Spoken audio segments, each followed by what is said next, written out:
What up, what up, what up, weirdos? It's your boy Raindrop, Raindog, Rangers, and my co-host, co-captain, co-conspirator, Uncle Juju. What is up, babies? How's everybody doing? Welcome back to BXTV, aka Back from Hell, your Spotify and YouTube podcast where you didn't know everything you needed to know with your boys. And if you're new here, make sure you follow us on Twitch at BrainDeadXTV. We also I stream there Friday and Saturday with Chris around 8:30, 9 o'clock. So make sure you tap in. Got some fun stuff planned this week. So check it out. Eastern Standard Time, by the way, 9 o'clock Eastern Standard Time, PM. 8:30, 9 p.m. Eastern Standard Time. But yeah, welcome back, everybody. I'm glad to be here, Juju. I'm happy to see you. We have a pretty held high movie tonight. It's a throwback from 1987. It got a 6.9 on IMDb, 81% on Rotten Tomatoes, and 3.5 out of 5 on Letterboxd. And I originally wanted to watch this because somebody said it was better than Lost Boys in their opinion, and Bill Paxton's in it. I don't know if I agree it's better than Lost Boys comment. No, I don't. Icon like they came out 3 months apart from each other. By the way, I thought that was like. Yeah, so the movie we're talking about tonight is Near Dark. It came out in 1987. It's an hour and 34 minutes. It's a horror western. Basically, this kid is trying to hook up with this shorty, and she ends up being a vampire and biting him and turning him. And they're out in the Midwest, like desert area somewhere, or like out west. And he's like a cowboy.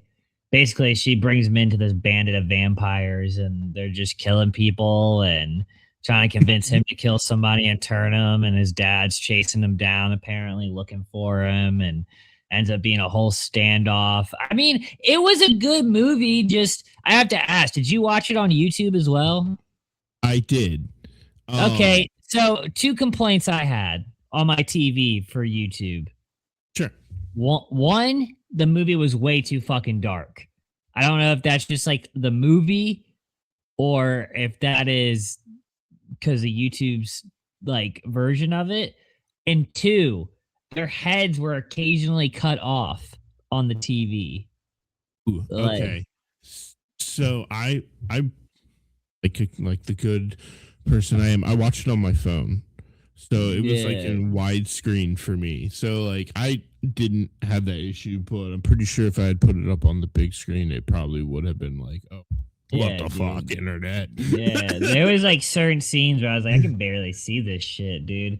And then he'd be talking and like the top of his head was cut off or like his face was. And I was like, okay. It wasn't often, but it was enough for me to be like, fuck.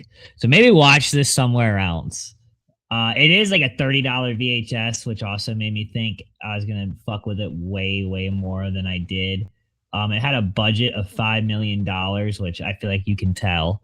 Not in like a bad way, but there's nothing like super crazy. And like when they're vampire mode, they just have like kind of sharp teeth and like red paint around their mouths, like at all times. Or like when they're in the sunlight, they get like burnt to fuck. Yeah. Like black shit on them. Yeah. I mean, it looks fine. I just felt like, in my humble opinion, I feel like Lost Boys is one more entertaining and fast paced. I feel like it's paced better than this movie is. And I feel like more happens in Lost Boys. This felt like when I got to that, I paused it at an hour to go do something. I was like, we're really at it. We only got 30 minutes left. Like, really? Like they go to the bar, and the bar scene like you think is gonna be wild as fuck, and it's really like it's kind of tamed, like in all sense of things.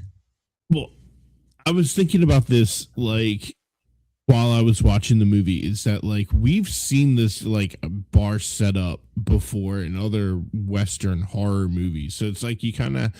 But then you realize that this was kind of one of the first movies to actually do that.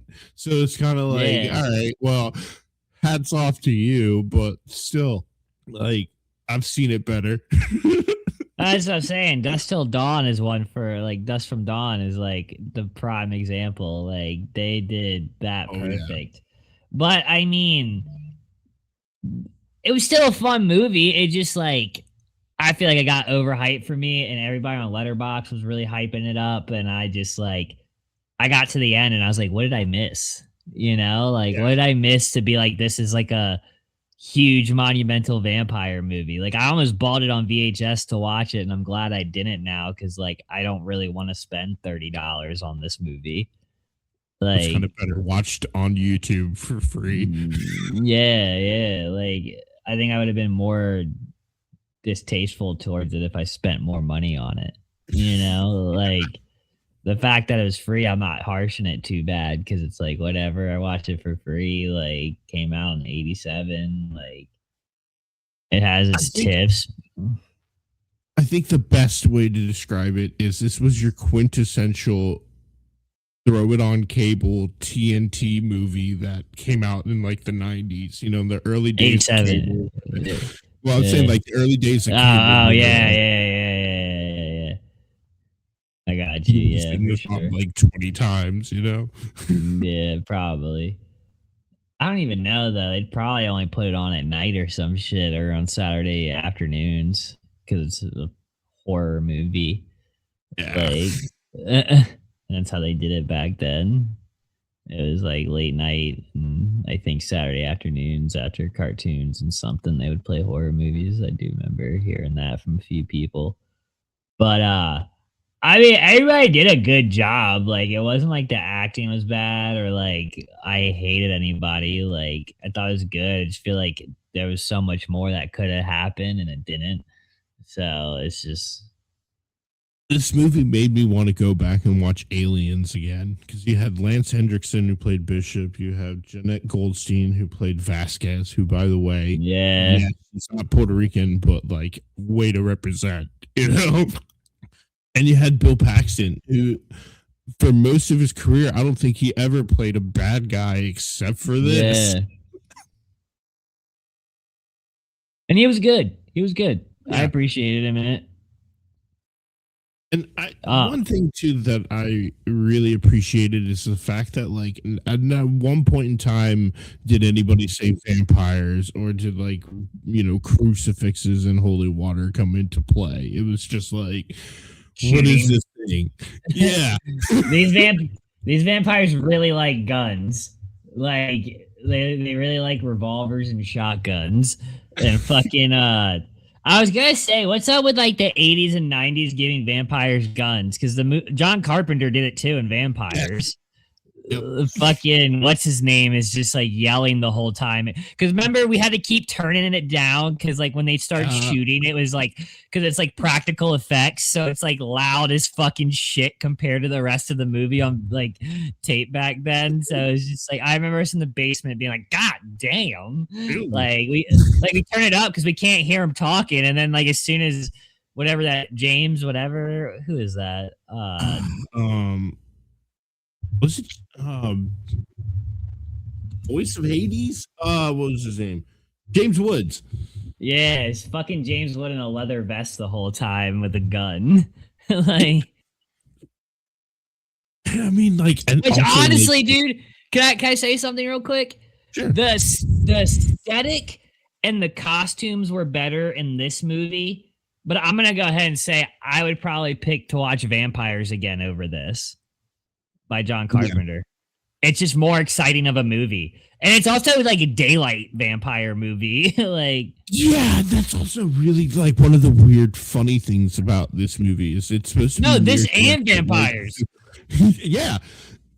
It also it has like a Tremors vibe when they do that. Yeah. Oh my god. Fucking vape. But no, 100%. I don't know. It was fun. It just I don't think it lived up to the hype. Yeah, I kind of have to. You know, the funny part about this is like for years on like the top 10 lists of like vampire movies, this was one of them. So my mom asked me what I should watch. This was like back in the early aughts. I was like, "Oh, I hear this Near Dark movie is great." And she watched it, and she was like, "What the fuck did you make me watch?" Ha ha ha ha. How it goes sometimes, yo. Yeah. but I mean, it's still very entertaining. The performances were brought. The only one that I thought was kind of a little wooden was May Girl, who's like the one Yeah, that originally seduces the guy, and she's supposed to be the most innocent of the vampires, but like she's still yeah, working dudes. Like, yeah. She didn't really sell me on her whole innocence thing. Like when she was doing the whole like bite my wrist. Like like just food for thought. Don't get into cars with people you don't know. That just sounds like a very not smart idea, unless it's like an Uber or taxi. yeah, dude, like he straight picked this woman up in the middle of the fucking desert. Like, And uh, oh, dude, another kind of setup in a way is a Sinners. Like well, I mean, Ryan Coogler said in an interview like he got a lot of inspiration from Dust from Dawn, like on yeah, Sinners. Like, and I told my dad that before he watched it, and afterwards he's like, you can definitely see the influence it had. It's different, but it has the influence for sure. Like the pacing is exactly the fucking same as the only difference from Dust from Dawn is like it feels a little more fast paced because Tarantino's character is so twitchy and fucking like psychotic, and Clooney's just being loudmouth Clooney. So like up until that point, it does feel a little bit more rowdy because it's more provocative in a sense. I mean, don't get me wrong, Sinners are like fucking and eating pussy and shit like before the vampire shit goes down, but it's like when you put Sinners next to Dust from Dawn, I see trashy and I see classy version. Like, yes, like Dust from Dawn is like what like us like horror trash watchers want to watch. And Sinners is what I want to watch when I want to watch something cinematic. Like yes, cinematic and pretty and sounds really good, and like just like ballpark fucking performances cuz like everybody in that movie down to like Cornbread who was like barely doing anything, like they sold the shit out of it. Like everybody felt like they were in that time period. It felt like I was there. Like I don't know. I fucked with it hard. I think it's a great yeah. movie. I don't think it's the top vampire movie by any means, though. I will die on this hill. I think 30 Days a Night is a way better quote Oh unquote yeah, vampire movie because oh like yeah. they look scary as shit. They're killing people from the very beginning till the end, and like you really have no hope for these people. Like there's no hope. And Like also, again, no explanation as to what the fuck is going on in yeah, that movie. dude. Because No, again, and it's nobody a says the B word. yeah, and like for the year it came out, it was stacked. Like the people who were Yeah. in it, like were stars. So like, I mean, it's the same kind of ordeal, Like we every few years we get these really like, I mean, Sinners though the thing they did differently. They got re-put in IMAX like 3 fucking times. Like they just kept putting it back in the theaters. So like people were sitting for that movie way Yeah. more than anything else. Oh yeah, and I mean, like I think that also goes to speak to movies in general. I don't know if I'm like proving your point or not, but like I saw an article where the re-release of Lord of the Rings made more money than any of the new releases that came out this month. Yeah, I believe that.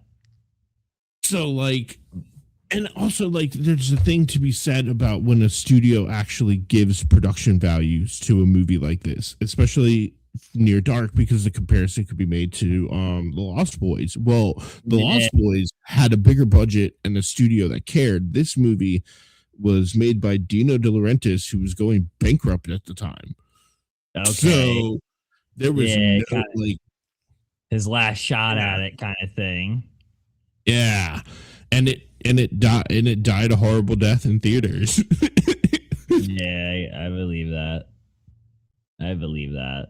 No offense to the Like, movie. I mean, Lost Boys had a killer soundtrack, iconic costumes, iconic characters, and like the premise is almost identical to this, but pulled off in an almost Spielberg kind of way, and it worked. Yeah. And it had a pretty dope cast too. Yes, but one saving grace about this movie that I'll give credit where credit is due is the score by Tangerine Dream, who also did the score for the U.S. cut of Legend. I can't hear you. The U.S. version of Legend by Ridley Scott that has a killer soundtrack too. So same group, very 80s iconic sounding, and I was like, that kind of put you in the vibe of this movie, you know? Yeah. For sure. All right, yeah. What do you rate it? I give it a 2.7. No bullshit. Out of 5. Everybody. I give it like a 2. That the whole blood transfusion thing at the end was kind of like a yeah. Yeah, dude. I don't know. I don't know. Fucking, it was all right. It was fun. I don't need to own it on DVD or VHS or DVD unless I find it really cheap. You know what I mean? Like, I'll buy it if I find it for like $5 or something, but I'm not spending $30 on this fucking movie. Oh, no dude, way.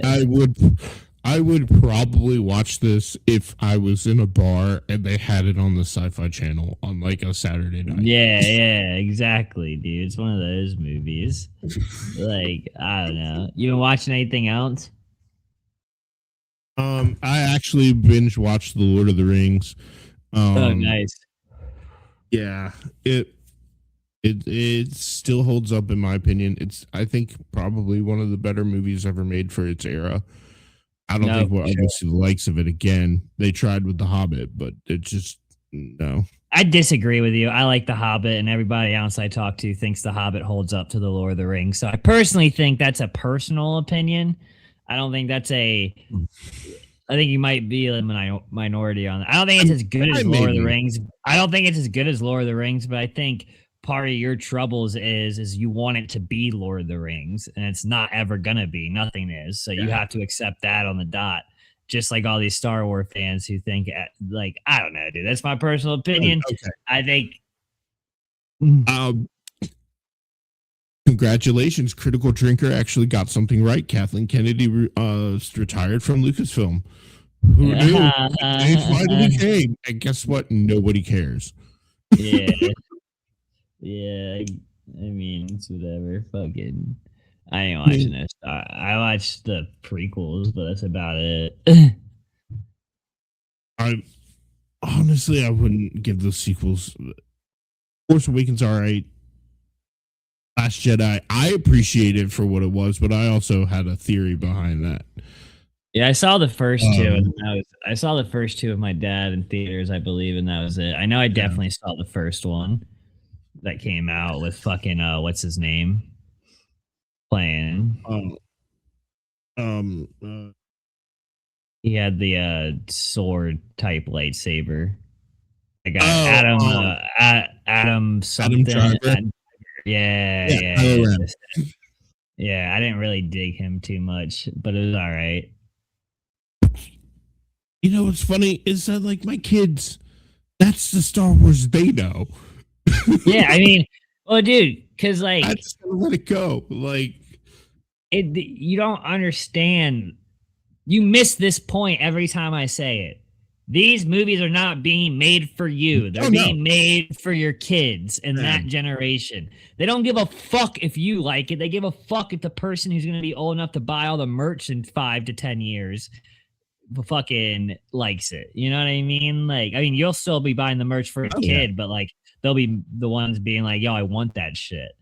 So that's like, you know, that's, I mean, I know you know that, but sometimes I think you sometimes let nostalgia and your preference get. Oh yeah, no, you know, and that is, it's, to me, I'm like, listen, you know, make more of this stuff for them. You don't do it for me. My opinion doesn't matter. You know, I'm a 36-year-old fucking nerd. Like, if I'm gonna watch Star Wars, I have my picks. Yeah, that's what I'm saying. Like we've had I may we dabble in the new stuff. Like Andor was fucking perfect. Chef's kiss. yeah, Like yeah, yeah. that. Also, Andor is not going to get my kids interested in Star Wars. They're going to fall asleep. Truth be told. Yeah, yeah. They want that bright, loud, Yeah. and exciting. Which I'm excited for the Darth Maul series just Yeah, that looks to watch good. him. That looks good. I'm excited for that as well. I haven't watched anything since that last shitty fucking show came out. The Acolyte. Yeah, I gave up after like 5 episodes. I was like, this is dog shit. This feels like Doctor Who. Like I'm out. Yes. And it's the rule of Doctor Who and Star Trek is that these movies and these shows should never have a huge budget ever. That should be like a line written in the show's design. Because Doctor Who only works with its shitty effects. When you actually put money behind it, it looks even worse. I believe that. And the same rule applies to Star Trek, man. Like DS9 had a shoestring budget, and it's one of the most entertaining of the new. Yeah, yeah. I'll watch it one day. It's on my list. I'm gonna get you into Star Trek. I have a plan. One day it'll happen. Yeah, I don't know, dude. I've been watching a lot of movies. I watched 6 yesterday, if I'm correct. Ooh, what? List them off. Let's hear it. Everything I've watched since yesterday. I kept going today. I'm in the middle of one right now. Yesterday I woke up and my parents were watching John Wick, so I sat down and watched John Wick with them. Never seen it, so I don't think I need to see another one though. Like I didn't watch it and was like, yeah, I want more of this. I was like, no, that was good. Like I'm good with that. And then my parents never seen Sinners, so we sat down and watched Sinners. And then what did I watch after that? I know I eventually watched Misery.